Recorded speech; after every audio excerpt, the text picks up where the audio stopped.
বাংলাদেশ লোক প্রশাসন প্রশিক্ষণ কেন্দ্র প্রকল্প পরিচালকের কার্যালয় বিপিএটিসির প্রশিক্ষণ সক্ষমতা বৃদ্ধিকরণ প্রকল্প সাভার ঢাকা একটি নিয়োগ বিজ্ঞপ্তি প্রকাশ করেছে।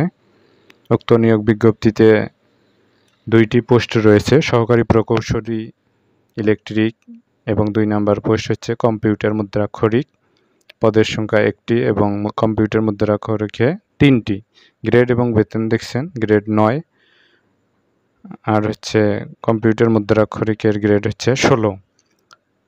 সহকারী প্রকৌশলীর ইলেকট্রিক এর ক্ষেত্রে যোগ্যতা ও অভিজ্ঞতা হচ্ছে কোনো স্বীকৃত বিশ্ববিদ্যালয় থেকে সংশ্লিষ্ট বিষয়ে কমপক্ষে 2য় বিভাগ বা সমমানের গ্রেড সহ 4 বছরের স্নাতক সম্মান ডিগ্রি।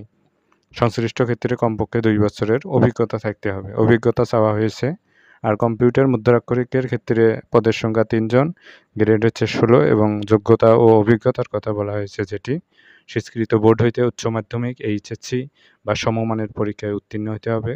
এবং খ দেওয়া হয়েছে কম্পিউটারে প্রশিক্ষণপ্রাপ্ত। গ দেওয়া হয়েছে কম্পিউটার ব্যবহার সংক্রান্ত ওয়ার্ড প্রসেসিং, ডাটা এন্ট্রি ও টাইপিং ইত্যাদি। সর্বনিম্ন গতি প্রতি মিনিটে বাংলায় 20 ও ইংরেজিতে 20 শব্দ, অর্থাৎ 20/20 হতে হবে। শর্তাবলীর ক্ষেত্রে নিয়োগের ক্ষেত্রে সরকারি প্রচলিত বিধিবিধান, কোটা পদ্ধতি এগুলো এখানে দেওয়া রয়েছে, আপনারা দেখবেন। বয়স 18 থেকে 32 বছর। সরকার নির্ধারিত চাকরির আবেদন ফরমে আবেদন দাখিল করতে হবে, অর্থাৎ এই আবেদনের মাধ্যমে আবেদনপত্র দাখিল করতে হবে। তারপর সার্কুলারে কি বলা হয়েছে যে খামের উপর নিজ জেলা ও প্রার্থীর পদের নাম লিখতে হবে।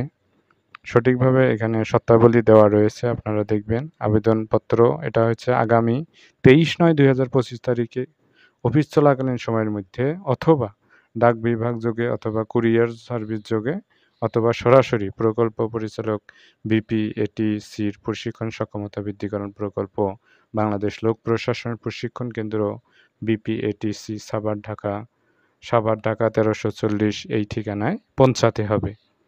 সঠিকভাবে আপনাদের যাদের যোগ্যতা রয়েছে সঠিকভাবে এই সার্কুলারে আবেদন করতে পারবেন। এবং এই সার্কুলারের আবেদনপত্রের যে বিষয়টি এটা হচ্ছে চাকরির আবেদন ফরম। এই আবেদনে পদের নাম লিখতে হবে, বিজ্ঞপ্তি নম্বর লিখতে হবে, আপনার নাম বাংলাতে লিখতে হবে এবং ইংরেজিতে বড় অক্ষরে লিখতে হবে। এখানে তারিখ দিতে হবে, আপনার যে তারিখে জমা দিতেছেন আপনি।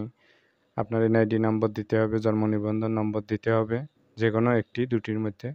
জন্ম তারিখ এখানে দিবেন। তারপর হচ্ছে আপনার মাতার নাম, পিতার নাম এগুলো দিবেন। ঠিকানা আপনার দিবেন, ইউনিয়ন, ডাকঘর, তারপর হচ্ছে পোস্ট কোড, উপজেলা, জেলা, যোগাযোগ, জাতীয়তা, ধর্ম এগুলো সঠিকভাবে লিখবেন।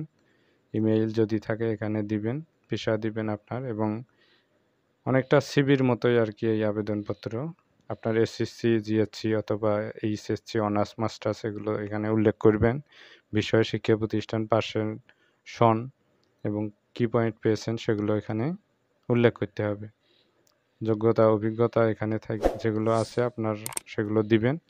এইভাবে সঠিকভাবে এই সার্কুলারে আপনারা আবেদন করতে পারবেন।